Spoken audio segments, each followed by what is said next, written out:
Apa kabar para sahabat Smart English Education? Pada kali ini kita akan mempelajari lebih lanjut tentang materi pelajaran di semester genap. Apa saja itu? Mari kita lihat sama-sama. Untuk pembelajaran kali ini, pembelajaran bahasa Inggris di semester genap, kita akan belajar banyak hal. Apa saja yang akan kita pelajari dalam semester genap ini? Oke, English learning subjects for grade 7 at the second semester. 1. Professions, articles. What is profession and articles? Professions is like profesi atau pekerjaan atau sama artinya juga dengan keahlian. Lalu articles itu ya penyebut. Nah, penyebut seperti sebuah, banyak, dua, satu, tiga. Lalu ada juga the, that. Nah, itulah. Lalu kita juga akan berbicara tentang animals. What is animals? Animals binatang. Lalu berikutnya adalah operational numbers. We will learn about cardinal numbers and ordinal numbers. Cardinal numbers like 1, 2, 3, 4, 5, 6. While ordinal numbers is like first, second, third, fourth, fifth, sixth, seventh, eighth, ninth, tenth, like this. Simple, gampang kan? Lalu berikutnya kita juga akan belajar tentang buildings. What is the buildings? Buildings, gedung. Nah, gedung itu banyak sekali seperti ya like a public places, ya, government's office, gedung. Schools, sekolah. Hospitals, rumah sakit, dan sebagainya. WH questions. What is WH questions? WH questions itu ada 5W 1H. Itu kalau dalam bahasa Indonesia 5W 1H. Who, what, when, where, why, and how. Kita lihat who, siapa, what, apa, when, kapan, where, di mana, why, mengapa, and how, bagaimana. Simple kan? Oke. Kalian tidak perlu takut dan kalian tidak perlu bingung. Apa itu penggunaan there is? Apa itu penggunaan there are? Kapan kita menggunakan there is dan kapan kita menggunakan there are? There is used to express countable noun, but the total of the things is only one. Satu. Or we can use it for uncountable noun. Kata benda yang tidak bisa dihitung juga bisa. Sedangkan there are itu digunakan untuk menyebutkan countable noun yang jumlahnya more than one.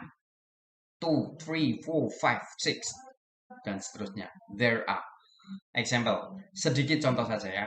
Ketika saya mengatakan,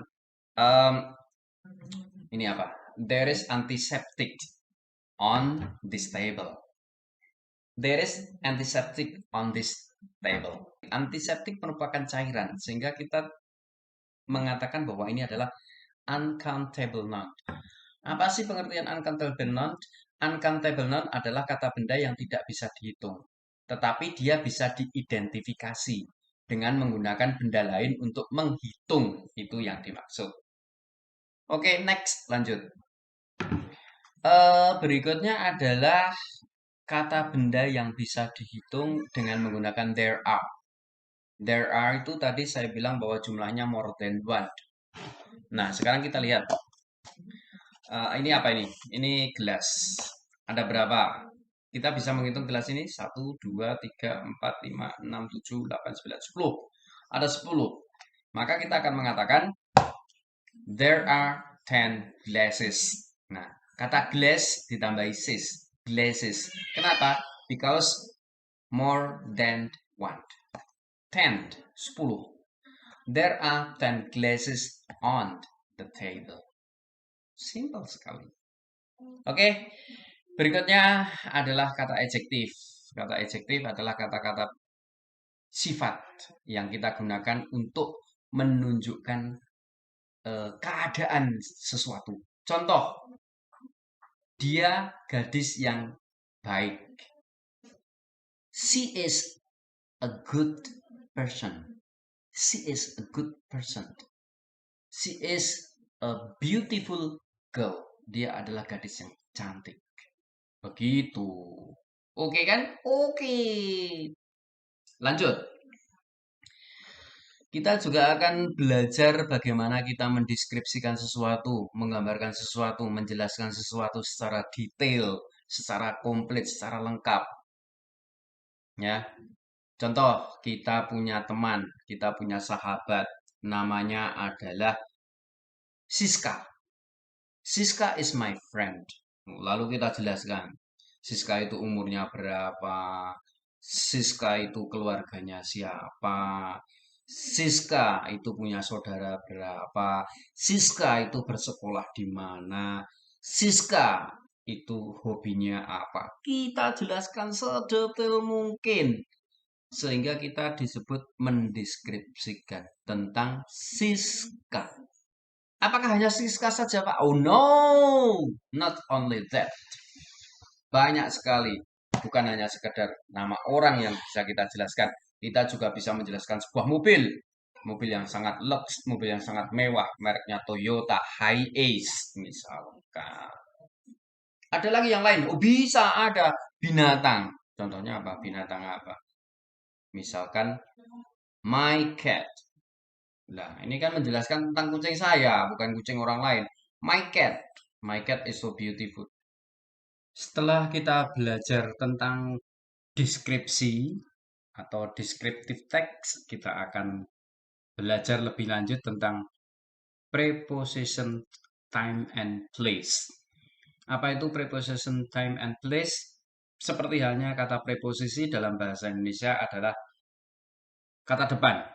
Jadi, kata depan yang menunjukkan waktu dan kata depan yang menunjukkan tempat.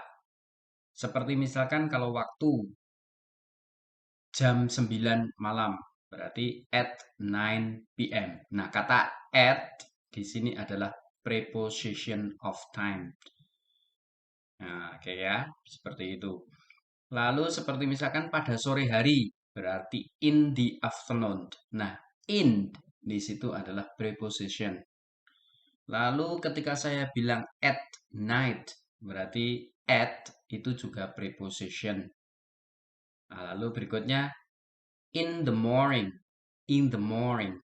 Nah, itu juga preposition. Lalu berikutnya preposition of place. Ya, preposition of place. Seperti misalkan at my house. At my house. Di rumah saya. At di situ juga preposition. In the office. Di dalam kantor. In itu juga preposition. Ya. On the way. On the way. Ada di jalan. On the way. Ada di jalan. Di dalam perjalanan.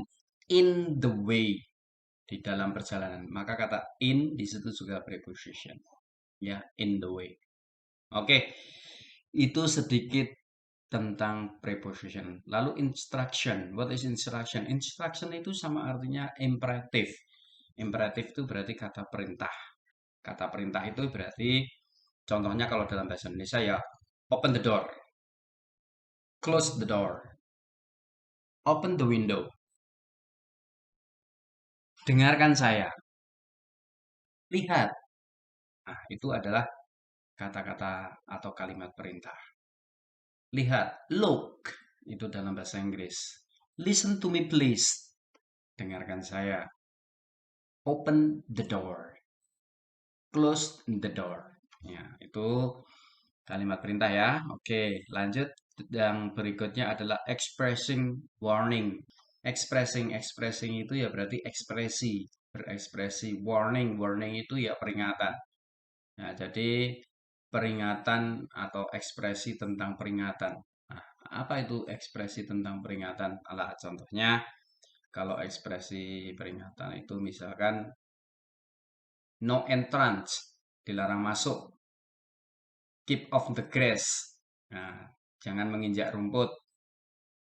Lalu stay here, tetap di sini. Lalu no smoking, dilarang merokok. Ya, itu contoh-contoh expressing of warning. The next verb. Verb itu adalah kata kerja. Jadi kita akan belajar nanti penggunaan kata kerja itu seperti apa. Misalkan saya makan setiap hari. Makan adalah kata kerja. Saya mendengarkan musik setiap hari. Mendengarkan kata kerja. Saya belajar setiap hari. Kata kerja. Saya belajar bahasa Inggris terus-menerus. Nah, itu juga belajar. Itu kata kerja. Jadi, apa itu kata kerja? Sedikit saja. Kata kerja merupakan kata yang menunjukkan suatu aktivitas yang dilakukan. Itu. Berikutnya adalah tentang simple songs atau lagu. Nah, nanti kita juga akan belajar mendengarkan lagu. Kita lalu akan mengidentifikasi lagu itu lagu apa. Lalu nanti kata-kata di dalam lagu itu seperti apa. Ya tentunya lagu-lagu dalam bahasa Inggris. Bukan dalam bahasa Indonesia ya. Oke. Baik, saya rasa itu saja materi yang akan kita pelajari di semester genap ini. Mudah-mudahan kita semua dapat melakukannya dengan baik. Dan mudah-mudahan setiap materi yang diberikan tadi dapat dicerna dengan baik. Sedikit penjelasan tadi sudah diberikan. Nah, nanti untuk materi secara detail proses pembelajarannya akan dijelaskan satu persatu di setiap pertemuan pelajaran bahasa Inggris. Baik para sahabat Smart English Education, tentunya tidak susah untuk belajar bahasa Inggris. Yang penting, satu, kita selalu berusaha. Yang kedua, jangan pernah malu. Yang ketiga, selalu rutin dalam belajar bahasa Inggris. Apakah bisa? Pasti bisa. Karena bahasa Inggris sebenarnya adalah sangat mudah untuk dipelajari. Ingat, demi kelancaran untuk proses pembelajaran, jangan lupa untuk selalu tonton video-video yang unik dan menarik dari Smart English Education.